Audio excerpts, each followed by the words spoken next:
Ano ba yan? Hindi ko malaman kung saan ako dadaan ah. Pag ako dumaan dito, ang tindahan ni Christian nandito.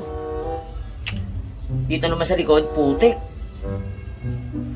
May utang ako doon matagal na eh. Pero bahala na. Gagawin ko na lang ng paraan.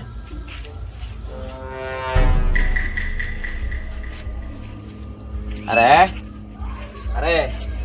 Magandang hapon sa'yo. Ano maganda sa hapon, pare?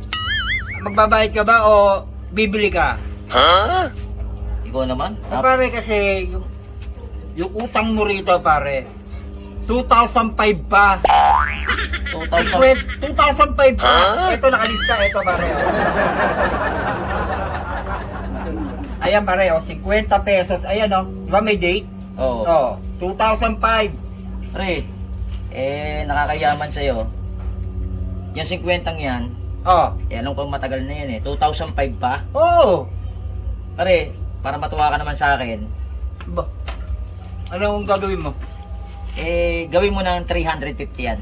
Ha? Oo! 350? Oo! Ayaw mo? Kaya ka pala hindi na pupunta rito, siguro napunta ka ibang bansa, no? Oo. Kala ko iniiwasan mo ako, pare. Maganda lang ang trabaho ko, pare. Ay, galing mo, pare.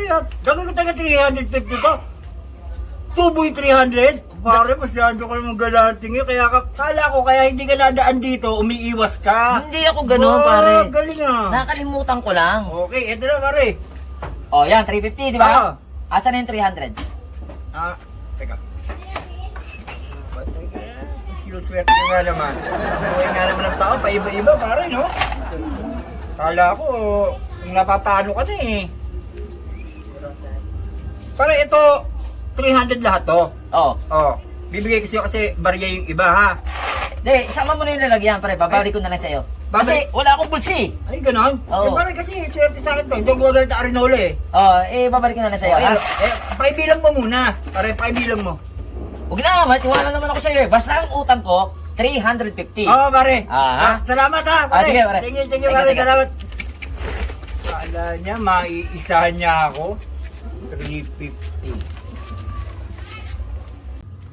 Kala niya, maiisahan niya ako, ha. 350. Teka. Oh, no. Pinigyan ako ng 300 yung... teka.